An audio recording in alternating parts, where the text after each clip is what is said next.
Hello दोस्तों, स्वागत है आपका हमारे YouTube चैनल SM क्रिएशंस पर। दोस्तों, अगर आप हमारे चैनल पर नए आए हैं तो प्लीज़ सब्सक्राइब कर देना, ताकि फ्यूचर में जो भी हम वीडियोस लाते हैं आपके लिए तो वो आपको पूरे उसके नोटिफिकेशंस मिलते रहें। तो चलिए दोस्तों, बिना कोई देरी करते हुए वीडियो स्टार्ट करते हैं।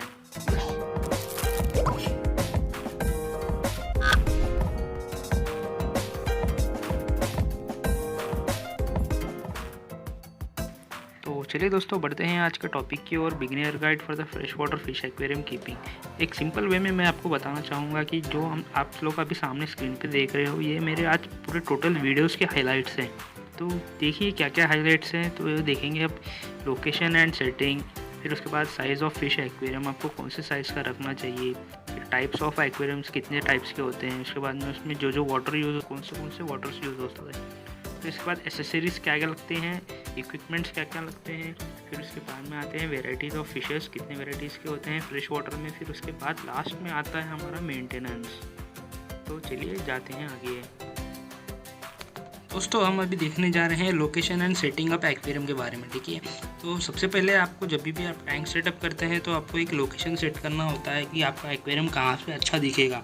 तो ठीक है, आपको ये वाला जो लोकेशन है आपको एक सेट करना पड़ेगा। डिस्कस करिए घर में या फिर फ्रेंड से सजेशंस लीजिए कहाँ पर अच्छा लगता है आपको।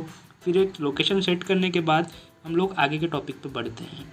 जैसे कि आप स्क्रीन पे देख पा रहे हो, मैंने यहाँ पे कुछ आपको डूज़ एंड डोंट शेयर किया है। तो चलिए देखते हैं एक से सब डूज़ एंड डोंट्स के बारे में। तो सबसे पहले हम लोग जाते हैं डूज़ की तरफ। तो सबसे पहला पॉइंट आता है इसके अंदर, जब भी आप एक्वेरियम सेटअप करते हो तो एक अच्छे से क्लीन सरफेस वाला देखिएगा, जहाँ पे नीचे कोई कंकर वगैरह ना हो, और वो एक्वेरियम रखने के लिए बहुत अच्छा प्लेस रहे। जैसे कि खड़बड़ा ना हो, जो बोलते हैं ना, थोड़ा सा खुरदुरा रहे, तो वैसा ना रहना चाहिए। तो प्लेन रहे हुआ उतना देखिए। और उसके बाद जब भी आप रखते हो, टैंक रखते हो या एक्वेरियम रखते हो, तो उसके चारों तरफ से आपको कॉर्नर्स चेक करना है, कहीं पे कोई क्रैक वगैरह है, कहीं से कोई लीकेज वगैरह तो नहीं है। उसके बाद का पॉइंट आता है कि जब भी आप एक्वेरियम रखते हो तो उसके नीचे आपको थर्मोकोल रखना कंपलसरी है दोस्तों, क्योंकि थर्मोकोल आपका टैंक लेवल अप करने के लिए काम आता है। इन द केस आपके पास अगर थर्मोकोल अवेलेबल नहीं होता है तो आपको एक जाड़ा सा या फिर मोटा सा टॉवेल जो होता है ना, हाँ टॉवेल, वो रखना चाहिए, जिससे कि एक बैलेंस बना रहे आपके एक्वेरियम के ऊपर। उसके बाद आता है दोस्तों, जब भी आप टैंक सेटअप करते हो तो पानी भरने के लिए गड़बड़ी ना करें। सबसे पहले आपका टैंक जो है, जो बेस पे आपने नीचे रखा हुआ है, जैसे उसके नीचे जो रखा हुआ स्टैंड है, टेबल है, या फिर जो भी आयरन फर्नीचर जो भी आपने रखा है, चेक कर लीजिएगा वो हल तो नहीं रहा है। जैसे कि अगर कभी कुछ हल रहा है तो उसके नीचे पेपर रखिएगा, उसको जो ऐसा हलता है ना तो हलने मत दीजिएगा। अगर वो हलता है तो आपका आगे चल के फ्यूचर में आपका टैंक टूटने का चांस बहुत सारा होता है।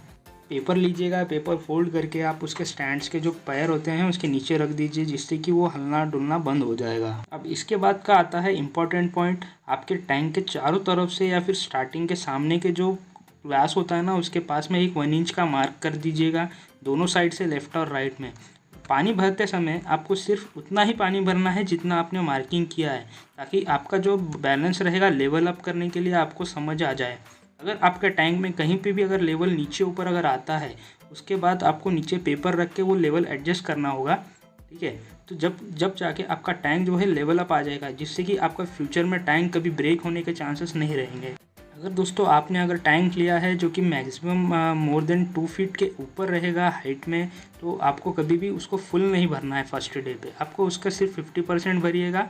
इसके बाद थोड़ा थोड़ा करते हुए एक 4 दिन में पूरा टैंक आप फिलअप कर दीजिएगा। ये थी कुछ हमारी बातें जो कि हमको डूज में यानी कि हमको करना ज़रूरी है। अब आते हैं अपने अगले पॉइंट पे, जो कि है हमको जो चीज़ नहीं करना चाहिए, जो कि है डोंट।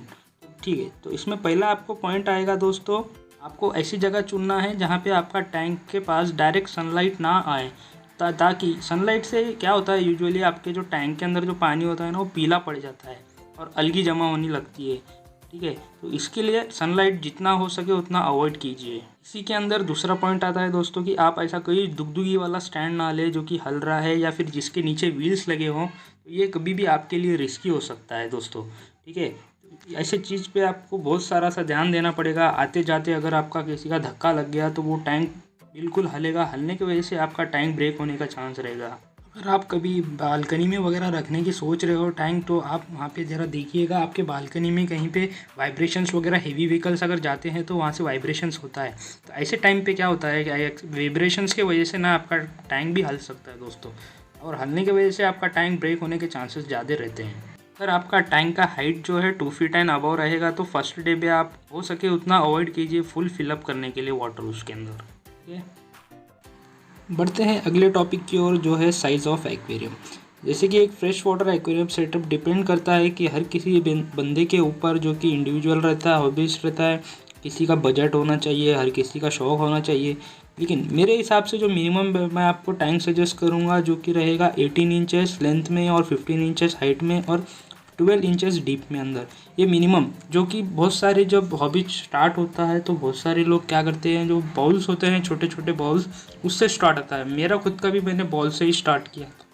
तो इससे क्या होता है दोस्तों, बॉल्स के अंदर मेंटेनेंस का बहुत बड़ा एक प्रॉब्लम होता है। जबकि न्यू हॉबीज़ जब ज्वाइन होता है हॉबी के अंदर तो वो बॉल से स्टार्ट करता है, लेकिन उसके अंदर बहुत सारे फिशेस मर जाती है। यहाँ की मैक्सिमम 50% जो है हॉबीज़ यहीं से ही टूट जाते हैं, जो कि आगे कंटिन्यू नहीं कर पाते। लेकिन बॉल्स से अच्छा मैं एक सजेशन देना चाहूँगा कि आप एक 15 इंचेस का एक लेंथ वाला, कम से कम एक 18 इंचेस वाला लेंथ वाला आप एक टैंक लीजिए। इसमें आपको स्पेस भी ज़्यादा मिलेगा बॉल्स के हिसाब से, और आपके फिशेस भी रहेंगे अच्छे खासे। और इसके अंदर ना वही बड़े बड़े फिशेस ना डालें, छोटे छोटे फिशेस ही यूज़ करिए। और मैं सजेशन देना चाहूँगा जो कि हॉबिस्ट होते हैं, जो मैक्सिमम 3 फीट्स तक का हाइट यूज़ करते हैं, 3 एंड 4 फीट का, लेकिन उसके अंदर पानी आधा ही यूज़ करते हैं। लेकिन फिर आप इतना बड़ा टैंक बनाते हो तो वो टैंक क्या काम का दोस्तों। इससे अच्छा है कि आप टैंक का हाइट मैक्सिमम 2 फीट ही ले, उससे ज़्यादा ना यूज़ करें, जो कि क्लीन करने के लिए भी अपने लोग को हार्ड जाता है। टैंक का साइज़ जितना बड़ा होगा उतना हमारे लिए अच्छा होगा, मोर्टेलिटी कम होगी और उसमें गंदगी भी कम होगी, फिशेस मरते भी कम है उसके अंदर। जितना ज़्यादा बड़ा टैंक रहेगा उतना आपका मिस्टेक्स सहन कर पाएगा। अब इसके आगे आता है दोस्तों, पॉइंट आता है कि इसके अंदर कितने टाइप्स के एक्वेरियम्स होते हैं। स्टार्ट करते हैं छोटे से फिश बॉल के हिसाब से। बॉल्स में आपको एक बहुत सारे वेराइटीज़ के आपको बॉल्स मिलेंगे, शेप्स के, डिज़ाइंस के। उसके बाद रेक्टेंगुलर आएगा, बॉक्स टाइप आएगा, ट्रायंगल आएगा, राउंड आएगा, डी टाइप आएगा। इसके हिसाब से आपका जैसा बजट रहेगा आप उसे यूज़ कर सकते हो, लेकिन मेरे हिसाब से rectangular is always perfect. Fresh water के अंदर दोस्तों मेनली 2 टाइप्स के होते हैं, एक रेगुलर फिशेस होता है और दूसरा एक प्लांटेड होता है। प्लांटेड के अंदर नेचुरल लुक आता है, जिसके अंदर छोटे छोटे फिशेस होते हैं और हमको इसमें सॉइल यूज़ करना पड़ता है। और जो प्लांट्स होते हैं वो लाइव होते हैं, इसके अंदर जिंदा प्लांट्स होते हैं, जी हाँ, जो कि ग्रो करते हैं टाइम के हिसाब से। इनको मेंटेनेंस भी ज़्यादा लगता है। आप अगर बिगिनर हो तो आप इसके ऊपर ना जाए तो ही बेहतर है। उसके बाद जो भी बाउल्स होते हैं, रेक्टेंगुलर टैंक्स होते हैं, शेप्स के होते हैं अलग अलग। इसके अंदर आप 2 वेराइटीज़ के रख सकते हो। एक बेयर बॉटम होता है, बेयर बॉटम में यानी कि नीचे कोई डेकोरेशन नहीं होता है, ये सिर्फ एम्प्टी टैंक, पानी भरा हुआ और फिशेस होते हैं। और दूसरा टाइप होता है, इसके अंदर आपको डेकोरेशंस किया जाता है। फिशेस के अंदर पत्थर होते हैं, अलग अलग डेकोरेशंस कर सकते हैं आप। इसके बाद उसमें पत्थर होते हैं। इसके अंदर बेयर बॉटम जो ज़्यादा हमेशा क्लीन रखना चाहता है उनके लिए ठीक है, और जो लोग टाइम नहीं दे पाते उनके लिए स्टोन्स डेकोरेशंस वाला ही बेहतर रहेगा। तो दोस्तों बढ़ते हैं अगले टॉपिक की ओर, जो है वाटर यूजर्स। आप बेसिकली यहाँ पे 3 टाइप के वाटर्स होते हैं जो कि आप यूज़ कर सकते हैं। एक तो है आपका म्युनिसिपल टैप वाटर, दूसरा है आपका ग्राउंड का बोरिंग वाटर, जो कि हर घर में मैक्सिमम तो होता ही है आजकल के दिन में, और तीसरा जो होता है आरओ मिनरल वाटर। ये तो कॉमनली आपको अभी जैसे समर डेज है तो हर कोई अभी आरओ वाटर ही पीता है, क्योंकि हम लोग का जो सोर्स होता है म्युनिसिपल वाटर का वो ज़्यादा क्लोरिनेटेड वाटर प्रोवाइड करता है, तो इसलिए हम आरओ वाटर ही चूज़ करते हैं। अब जैसे बात आ रही है वाटर यूजर्स की, तो मैं आपको यहाँ पे कुछ चीज़ बताना चाहता हूँ। जैसे कि आप अगर टैप वाटर यूज़ करते हैं तो आपको इसको स्टोर करना पड़ेगा, 3 से 4 दिन पुराना पानी आपको यूज़ करना पड़ेगा। इसके बाद अगर आप जैसे कि आपके पास ड्रम्स, बकेट्स, बॉटल्स अगर एम्प्टी पड़े होते हैं तो आप इसके अंदर म्युनिसिपल वाटर स्टोर करके रख दीजिएगा ओपनली, या फिर कपड़ा बांध के रख दीजिए ऊपर। तो 3 से 4 दिन के बाद क्या हो जाएगा, अपने आप जो क्लोरीन होता है वो क्लोरीन निकल जाएगा हवा में, और उसके बाद आपको एक एंटी क्लोरीन बोलकर मिलता है, वो इसके अंदर डाल के आपको यूज़ करना पड़ेगा। अगर आप tap water, boring water mix करके यूज़ करना चाहते हैं तो यूज़ कर सकते हैं। ये तीनों में कॉम्बिनेशन करके आप यूज़ कर सकते हैं कोई भी वाटर। लेकिन याद रखिएगा, टैप वाटर और बोरिंग वाटर आप कंटिन्यू डायरेक्ट आते बराबर अगर डायरेक्टली अगर यूज़ करते हो तो आपको कभी कभी फिशेस का प्रॉब्लम आपको दिखेगा इसके अंदर। तो इसके लिए आप 3 से 4 दिन स्टोर करके रखिएगा, फिर ही यूज़ करें। बढ़ते हैं हमारे अगले टॉपिक के ऊपर, जो है एसेसरीज एंड इक्विपमेंट्स। जैसे कि आप स्क्रीन पर देख पा रहे हो, मैंने यहाँ पे कुछ आपको एसेसरीज एंड इक्विपमेंट्स के नाम और आपको वो बताया है। तो इसमें सबसे पहले लेते हैं हम air pump. Air pump use होता है क्योंकि एक्वेरियम में जो बबल्स तैयार होते हैं उससे आपका एक वाटर फ्लो तैयार होता है टैंक के अंदर एक्वेरियम में, जिससे कि वाटर सर्कुलेट होने के बाद आपके टैंक में ऑक्सीजन जनरेट होता है। और उसके बाद आता है एक्वेरियम हीटर का। हीटर का काम होता है कि आपका पानी जब भी एक सेट टेम्परेचर के नीचे जाता है तो वो उसको वापस से लेवल अप करता है। उसके बाद आता है एक स्पॉन्ज फिल्टर। स्पॉन्ज फिल्टर एक बबल्स प्रोवाइड करने का काम करता है, साथ ही आपके टैंक के अंदर जो स्मॉल पार्टिकल्स होते हैं उड़ते हुए उसको खींच के अपने पास में स्टोर करके आपको पानी फिल्टर करता है। इसके बाद आता है पावर फिल्टर। पावर फिल्टर के नाम में ही पावर है, तो एक्चुअली ये पावर प्रोवाइड करता है फिल्टर के थ्रू, जिससे कि आपके टैंक में फ्लो तैयार होता है, वाटर फ्लो होने की तरफ से एक साइड से पानी फ्लो होता है, सामने फेंके जाता है, दूसरी तरफ से पानी उसको वो सीक करता है, खींचता है, जिससे कि आपका पूरा पानी जो है एक ऊपर उसके अंदर एक स्पंज होता है, स्पंज से वो पूरा पानी प्यूरीफाई होता है। प्यूरीफाई होते हुए ऊपर के नोजल से वो फ्रेश पानी बाहर छोड़ता है, तो ऐसे वो फिल्टर करता है। इसके बाद आता है एक फिल्टर जिसका नाम है टॉप फिल्टर। टॉप फिल्टर में एक बॉक्स लगा होता है और एक पावर हेड रहता है। पावर हेड एक मोटर होती है, वो जो पानी फेंकता है और उसके दूसरे एक नोजल से पानी वो ऊपर बॉक्स में जाता है। बॉक्स में जाने के बाद पानी फिल्टर होके वो बॉक्स के एक नोजल से पानी टैंक में गिरता है। प्योर होने के बाद पानी टैंक के अंदर आ जाता है। उसके बाद एसेसरीज का नाम है नेट। नेट आपके एक फिशेस होल्ड करने के लिए, जैसे कि आपका अगर टैंक साफ़ करते हो तो पकड़ने के लिए, फ़िश अगर मरती है तो निकालने के लिए, या फिर कभी कोई फ़िश अगर झगड़ा करती है तो उसके लिए भी काम में आता है। उसके बाद एक मेजर है लाइट। लाइट्स के लिए हमको देखो, कभी भी लाइट्स अगर आपको यूज़ करना है, जब आपको टैंक्स में देखना है फिशेस वगैरह, तभी लाइट यूज़ करें। मैक्सिमम आप लाइट्स को बंद ही रखिए। इन केस आपका अगर प्लांटेड टैंक होता है तो ही आप लाइट उसमें यूज़ करिए ज़्यादा से ज़्यादा। फिर आता है साइफनिंग पाइप। साइफनिंग पाइप हमारे टैंक के मेंटेनेंस के टाइम पे काम आता है, जो कि आपका टैंक से पानी निकाल के वेस्ट पानी जो कि पूरा डर्ट होता है वो डर्ट निकालने के लिए मदद करता है। आपको जैसे कि पुराने लोग जो करते थे, टैंक पूरा उठा के बाथरूम ले जाके मेंटेन करते थे, तो उस प्रकार से आपको करने की कोई ज़रूरत नहीं है। आप टैंक रखे हुए जगह पर से ही आप पूरा टैंक क्लीन कर सकते हैं। जब भी आप टैंक सेटअप करते हो तो आपको कुछ मेडिसिन या फिर कुछ जनरल केयर किट्स आपको साथ में रखना पड़ेगा, जो कि आपको कभी भी काम आ सकते हैं। तो जैसे कि एक मैंने यहाँ पे बताया आपको इम्पोर्टेंट मेडिसिन या फिर जनरल केयर बताओ, तो आपको एक मेडिसिन मिलता है ब्लू कलर का, जो कि ज़्यादा करके ब्लू लिक्विड बोलकर जाना जाता है, मिथिलिन ब्लू कर उसके अलग अलग नाम होते हैं। अगर आप ब्रांडेड लेना चाहते हो तो ब्रांडेड मिलेगा आपको ऑर्डिनरी, लेकिन काम सब सेम ही करता है। उसके बाद मिलता है एक एंटी क्लोरीन। एंटी क्लोरीन आपका जो वाटर होता है, टैप वाटर, उसमें से क्लोरीन निकालने के लिए काम आता है। उसके बाद आपको मिलेगा रॉक सॉल्ट। रॉक सॉल्ट में देखिएगा कि सेंधा नमक होता है वो नहीं लेना है, वाइट वाला जो क्रिस्टल्स होता है वो वाला यूज़ करना है आपको उसके अंदर, ठीक है। उसके बाद आपको आएगा, देखो जनरल क्योर मेडिसिन बोलकर एक किट मिलेगा आपको, जो कि एक कभी भी आपको काम आ सकता है। अगर इतना सामान अगर आप साथ रखते हो तो आपको एक रिएक्शन टाइम मिल सकता है, आपको अगर इमरजेंसी में ये चीज़ सब काम आ सकती है। तो चलिए दोस्तों, बढ़ते हैं अपने अगले टॉपिक की ओर, जो है वेराइटीज़ ऑफ फिशेस।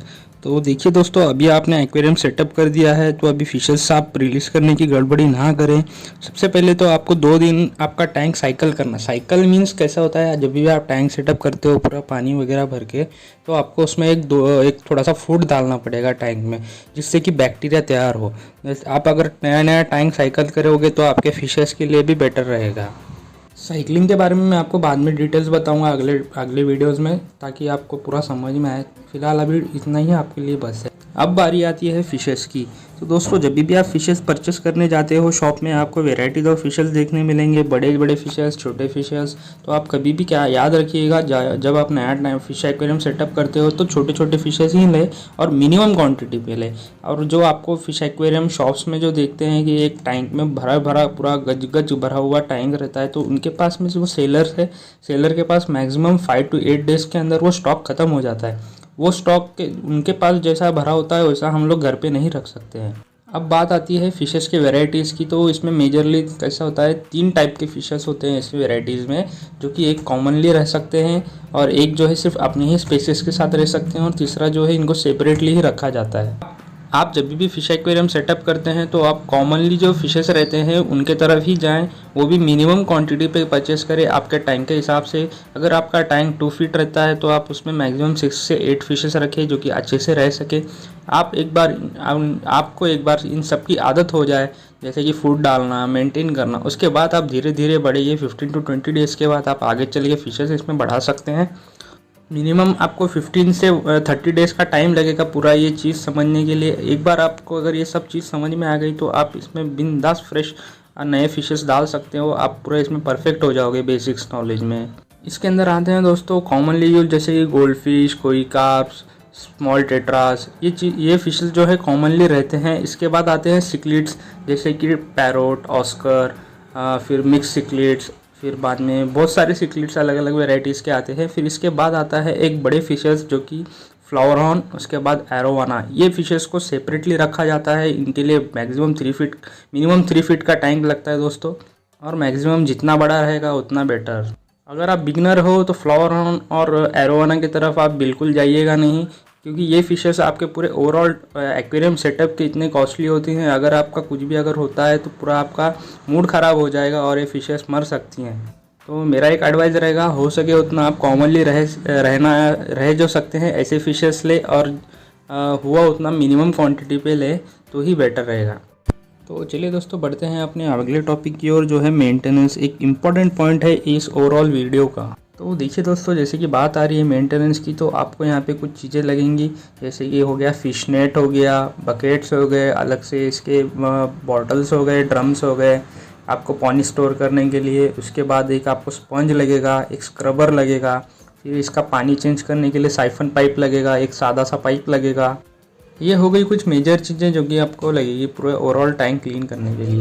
तो चलिए दोस्तों देखते हैं एक से सब पॉइंट्स। तो दोस्तों आप जब भी टैंक साफ़ कर रहे हो तो आप ध्यान दें कि आपका वाटर चेंज लेवल जो रहे मैक्सिमम 50% के ऊपर नहीं जाना चाहिए। मिनिमम आपको 10 to 20% करना चाहिए, और मैक्सिमम 50। कभी भी 100% वाटर चेंज नहीं करना चाहिए। अगर 100% वाटर चेंज करते हो तो आपको आगे चल आपका एनवायरमेंटल शॉक हो सकता है टैंक का, और फिशेस मर सकती है। उसके बाद आता है दोस्तों पॉइंट, आपका जो फिश टैंक रहेगा या एक्वेरियम रहेगा वो डायरेक्ट सनलाइट से आप दूर ही रखें, क्योंकि इससे अलगी ग्रोथ होती है टैंक के अंदर और पानी पीला पड़ जाता है। अगर पानी पीला पड़ता है तो आपके टैंक की विजिबिलिटी कम होती है और अंदर आपके फिशेस वगैरह दिख नहीं सकते हैं इसमें। तो आपको ये बार बार क्लीन करना पड़ेगा, जिससे कि आपको एक टाइम कंज्यूम हो जाएगा आपका। तो हो सके उतना अवॉइड कीजिए। और एक मेन चीज़ आती है दोस्तों कि कभी भी आप अपने जो हाथ होते हैं, ऑयली हाथ, साबुन के हाथ, डिटर्जेंट के हाथ, ये चीज़ आपके टैंक के पास कभी नहीं आना चाहिए। अगर ये पानी से कांटेक्ट होते हैं तो एक लेयर तैयार होता है पानी पे, जिससे कि आपके फिशेस को ऑक्सीजन लेने में तकलीफ होती है और फिशेस मर सकती है। तो हो सके उतना ये चीज़ अवॉइड कीजिए। हमेशा बच्चों को दूर रखें आपके टैंक से। जो छोटे बच्चे होते हैं, जो कभी कभी कोई बिस्किट खाते हुए, कुछ खाते हुए अगर टैंक के पास आ गया और उन्होंने एक्वेरियम में फीड कर दिया, तो ये चीज़ कभी कभी फिश को अगर फिश ने निगल लिया तो ये फिशेस मर सकती है दोस्तों। तो हो सके उतना छोटे बच्चों को दूर ही रखें। इसके बाद आता है दोस्तों कि आप जब भी आपको फिश एक्वेरियम देखना है, लाइट तभी यूज़ कीजिएगा। मैक्सिमम शाम के टाइम में यूज़ कीजिएगा, क्योंकि ज़्यादा लाइट लगाने से भी अलगी ग्रो होती है और पानी पीला पड़ सकता है। तो हो सके उतना लाइट कम से कम यूज़ कीजिए। और दोस्तों दूसरी बात यह है कि आप अगर रात के समय अगर सोते टाइम पे अगर आपने अपने एक्सेसरीज अगर बंद करते हैं तो बढ़िया रहेगा, या सिर्फ ऑक्सीजन चालू रख के बाकी सब चीज़ें बंद कर दीजिए। या फिर आपके फिशेस को 24/7 कभी भी आदत मत लगाइएगा ये सब चीज़ों की, वरना फिश इन पे एडिक्ट हो जाएगी। जैसे कि हो गया है हीटर, फिल्टर, फिर ऑक्सीजन पंप हो गया, फिर जो भी आपके रहेंगे एसेसरीज, इनको आप हुआ उतना 24/7 ना चलाएं तो ही बेटर है। कभी पावर कट्स में अगर आपका पावर कट होता है तो ये चीज़ आपको काम आएगी दोस्तों। उसके बाद पॉइंट आता है दोस्तों कि आप अपने फिशेस को मल्टीपल फूड्स खिलाएं, जैसे 2-3 वेराइटीज़ के फूड्स खिलाएं। उसमें प्रोटीन्स वगैरह अलग अलग होते हैं। फ़िश को टेस्ट चेंज होता है तो फ़िश को भी अच्छा लगता है खाने में और वो इंटरेस्ट रहती है। और एक लिमिटेड क्वांटिटी में खिलाइए, जैसे कि वेस्ट कम हो। अगर आपने फूड ज़्यादा डाल दिया, फिशेस ने कुछ खाना खाया और कुछ नीचे रह गया, तो ये आपके पूरे ग्रेवल्स में जाके बैठ सकता है, जहाँ की फिर लार्वा पैदा हो सकता है दोस्तों। लार्वा पैदा हो गया तो फिर वो कीड़े हो जाएंगे बारीक बारीक आपके टैंक में, वो एक अलग से आपको सर दर्द होगा।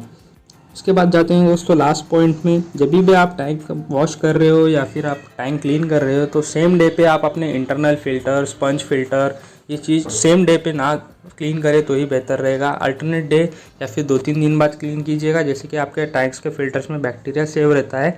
तो सेम टाइम आप जब टैंक क्लीन कर रहे हो तो वो टाइम पे आपका आधा बैक्टीरिया निकल जाता है। तो ये जो फिल्टर वगैरह रहता है ये बैक्टीरिया होल्ड करने में काम करता है, तो इनका बैक्टीरिया आपको काम आएगा। लास्ट बट नॉट लीस्ट, आप अपने टैंक को जगह पे ही रख के क्लीन कीजिएगा, बाथरूम वगैरह न ले जाएं तो ही बेहतर है दोस्तों। आपको साइफन पाइप की यूज़ करते हुए आपको ये क्लीन करना है। आपके टैंक के चारों तरफ या पूरा अंदर से अंदरूनी पूरा आप जो टैंक रहेगा इसको एक स्पॉन्ज से क्लीन कर लेना। आधे घंटे के लिए छोड़ देना, पूरा जो भी डस्ट रहेगा नीचे जाके बैठ जाएगा। फिर साइफन पाइप की मदद से इनको क्लीन करके जितना पानी कम होगा उतना ही नया पानी ऐड कर दीजिए दोस्तों। बस ख़त्म हो गया, आपका टैंक क्लीन हो जाएगा और रेगुलर बेसिस आ जाएगा। आशा करते हैं कि आपको हमारा ये वीडियो पसंद आया होगा दोस्तों। लाइक कर देना, शेयर कर देना, सब्सक्राइब कर देना, कमेंट करके आपका फीडबैक ज़रूर देना दोस्तों। Thank you.